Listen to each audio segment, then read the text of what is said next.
السلام عليكم ورحمة الله وبركاته. عاملين ايه؟ اتمنى تكونوا بخير.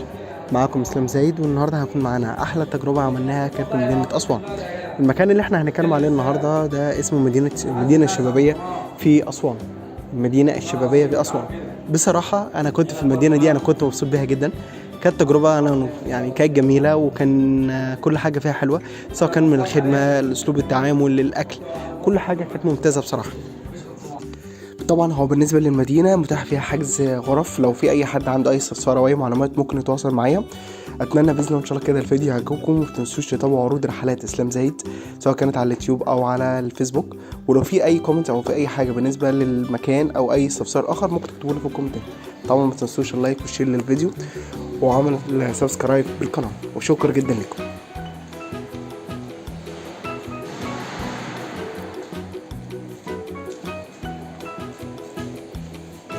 اسانسير كل ده خاص بالريسبشن.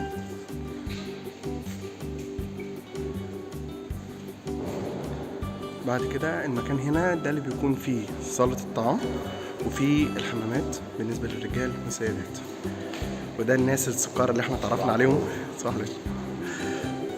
وادي زي ما انتم شايفين احلى حاجه هناك في الاسانسير بتاع المدينه ان هو كله مكتوب عليه بالفرعوني، فهتحسسك ان انت داخل حته اثريه. زي ما انتم شايفين الحيطان كلها بتاعه الاسانسير كلها مكتوب عليها بالفرعوني.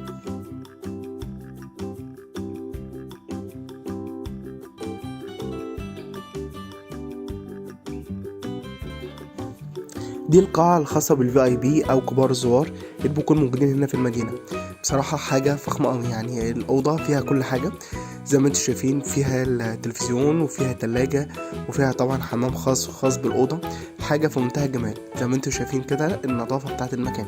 انا خلي بالكم لما صورت المكان ده انا صورته وهو كده، يعني ما حصلش مثلا فيه اي تجهيزات، بالعكس ده كان الطبيعي بتاع المكان. زي ما شايفين حتى الحمام بصوا في منتهى النظافة. دي الخاصة بكبار الزوار او الفي اي بي اللي بيزوروا المدينة بإذن الله.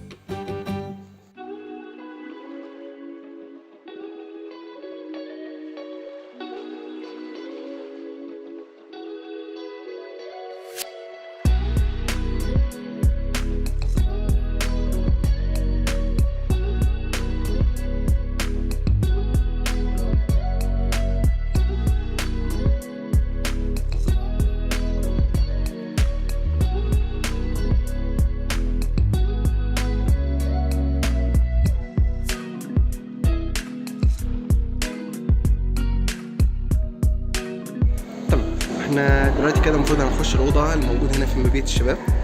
طبعا هو كل اوضه بيكون ليها كارت عشان تخش بيه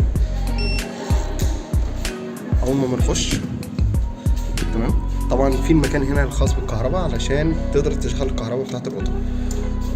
زي ما انتم شايفين اول حاجه الحمام.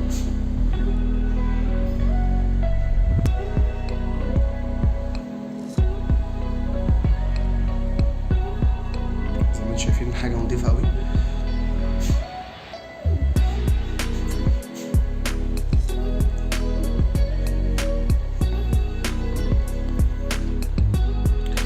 تمام. في بس معلومة كنت حابب أكد معاكم فيها، إن هو بالنسبة للمبيت هنا في الأوض بيكون في أوض ثنائي وثلاثي ورباعي، وفي أوض بتوصل لحد 8 سراير موجودة هنا في مدينة الشباب في أسوان. زي ما انتم شايفين المكان نضيف جدا. طبعا كل أوضة بيكون فيها التلاجة، بيكون فيها التلفزيون زي ما انتم شايفين. تمام. طبعا الاوضه كلها بتكون مكيفه زي ما انتم شايفين، التكييف اهو فوق. ادي الدواليب، كل دولاب بيكون ليه المفتاح الخاص بيه. انا هوريكم برضو هنا.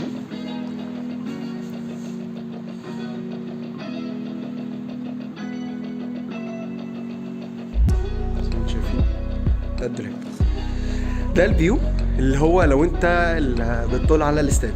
زي ما شايفين اللي جنبينا ده الاستاد بتاع اسوان. ده الاستاد بتاع اسوان.